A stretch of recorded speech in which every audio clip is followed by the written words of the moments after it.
Extreme poverty.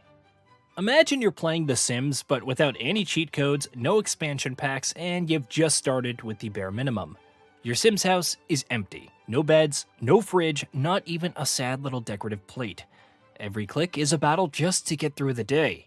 Even something as simple as a meal or a shower is a luxury.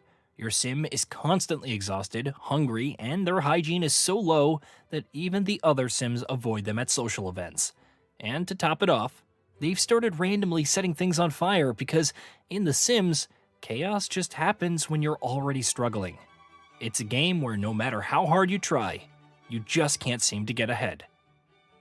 Now, step out of The Sims and into reality. Extreme poverty isn't just a game that you can reload or quit. It's living on less than $2 a day. It means not knowing where your next meal is coming from or if you'll have clean water to drink. Every day is a struggle for survival, and even the most basic human needs, like shelter, safety, or healthcare, are often out of reach. It's not just about material deprivation, it's about the emotional weight of uncertainty. It's the constant stress of having no safety net. For millions of people, there are no ladders to climb out of this struggle. It's about making it through each moment with no clear way forward. And the hardest part? The world they live in doesn't always offer opportunities to escape this cycle. There's no reset button here. Poverty. In The Sims, being poor means your Sim might have a decent house, but every time you want to buy something new, like that fancy kitchen or big TV, you're hit with the cold reality of an empty wallet. You end up choosing between paying bills or upgrading your Sim's furniture. Your Sim might have a roof over their head, but everything is basic, and those random in-game disasters, yeah, they hit you hard. Just when you think you're getting ahead, the toilet breaks. Again. Now, back to real life. Poverty is that constant balancing act. It's not just about having less money, it's about the mental and emotional toll of making impossible choices. Do you pay rent, or do you buy groceries? Do you put gas in the car, or do you go without dinner? And unlike your Sim, there's no pause button for when things get overwhelming. Poverty isn't just about living with less, it's about living with constant stress, fear, and anxiety that one small setback, a medical bill, a broken appliance, could pull the rug out from under you. Life isn't about leveling up, it's about holding on. Lower middle class. In The Sims, the lower middle class is when you're finally getting somewhere. Your Sim's got a job, maybe a small house, and things are running okay. You can afford some nice items, but there's no room for extravagance. Sure, your Sim might have a reliable bed and a fridge full of food, but buying that expensive hot tub? Forget about it. You're saving for rainy days and avoiding risky moves because there's always that sense that one wrong choice could mess everything up. In real life, the lower middle class is similar. You're making enough to get by, but the stress of what if never really goes away. What if the car breaks down? What if someone gets sick?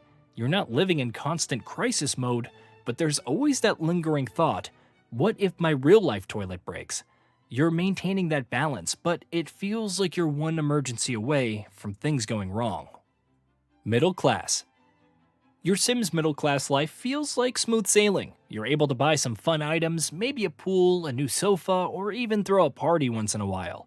You're not living in a mansion, but you've got enough to enjoy the game and treat your Sim to small luxuries without worrying too much. It's all about keeping things running while still enjoying the occasional upgrade. In reality, middle-class life is much the same. You have a good job, a nice home, and the ability to spend a bit on things that bring joy, whether it's a vacation, dining out, or a new gadget. But there's always a sense of needing to keep things in check. You're comfortable, but you can't take risks or splurge too much. It's not just about having money, it's about security and protecting what you've built, knowing it could still be fragile. Upper middle class. Your Sim has finally hit the upper middle class. Now things are really coming together. Your Sim's house is looking great, they've got a well-paying job, and they can afford the finer things in life without stressing too much about it. You can easily throw in that fancy pool, buy the latest tech upgrade, and maybe even upgrade the stove so your Sim stops burning dinner every night. But, in true Sim style, it's all understated. Your Sim isn't showing off, they're just quietly enjoying the fruits of their hard work. In real life, upper middle class means you've reached a level where comfort and security are part of your everyday life. You're secure enough to invest in things that improve your quality of life, whether it's education, travel, or a home upgrade, without feeling like one wrong move could set everything spiraling. But the key here is balance. It's about living well and having the peace of mind that comes with knowing you're secure. It's about knowing you've made it. Affluent. Your sim is living the dream. Not the crazy over-the-top dream, but the comfortable, easygoing one. You're not stressing over bills or random disasters because you've built a strong foundation. At this point, it's less about acquiring things and more about enjoying life at your own pace. Maybe you're renovating the house, hosting parties, or just letting your sim live without worrying about the next paycheck. In the real world, being affluent is about having financial security without the need to show it off. You've built a life where you can afford the finer things, but you've learned that joy comes from living well, not living loudly. You can dine in at a great restaurant, travel to beautiful places, and indulge in luxury when it makes sense. But the real wealth is in knowing you're free to choose how you live, without worrying about the future. Upper affluent. In The Sims, you're now at a level where your Sims can pretty much do whatever they want. That huge mansion? Done. Luxury cars? Easy. But your Sim isn't interested in collecting flashy items anymore. They're focused on experiences, relationships, and maybe solving the game's ultimate mystery. Why do random fires start when everything's supposed to be perfect? In real life, being upper affluent means you've achieved a level of wealth where material things don't matter as much. You've already got the nice house, the car, and the vacations. Now it's about using your resources to enjoy life in a meaningful way. Whether that's investing in the community, spending time with family, or exploring the world.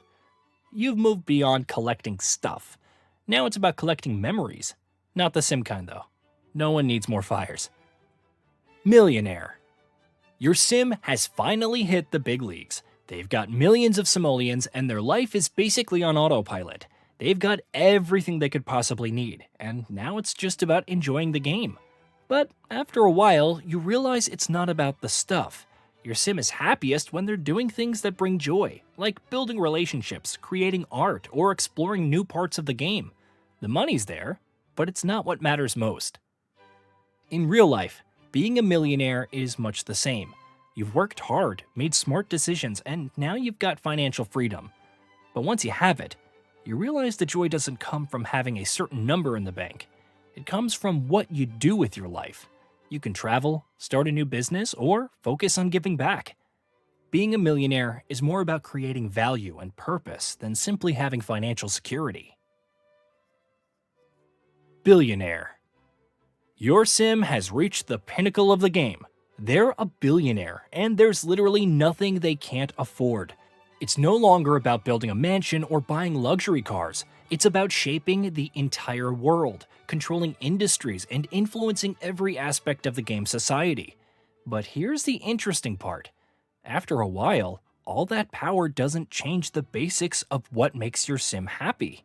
It's still the small, meaningful things, relationships, creativity, and purpose that give your Sim true fulfillment. And maybe figuring out why that one Sim neighbor keeps walking into your mansion uninvited. In real life, being a billionaire is about more than just personal wealth. It's about influence and responsibility. Billionaires have the power to shape markets, industries, and even political systems. Their decisions can affect millions of people, and the resources at their disposal seems limitless. But with that immense power comes responsibility. Life at this level isn't just about enjoying personal luxuries, it's about deciding what kind of legacy you'll leave behind. Will you use your wealth to create positive change, or will you continue to accumulate for accumulation's sake? At this point, the question isn't what you can afford, but what can you contribute to the world? The choices you make shape more than just your own life. They impact the lives of millions. In the end, life isn't just a game of wealth or status. Whether you're playing The Sims or living in the real world, it's about finding meaning in how you live, the choices you make, and the legacy you leave behind. So, as you navigate through your own game of life, remember, no matter what level you're at, the true value isn't in what you have, it's in what you do with it.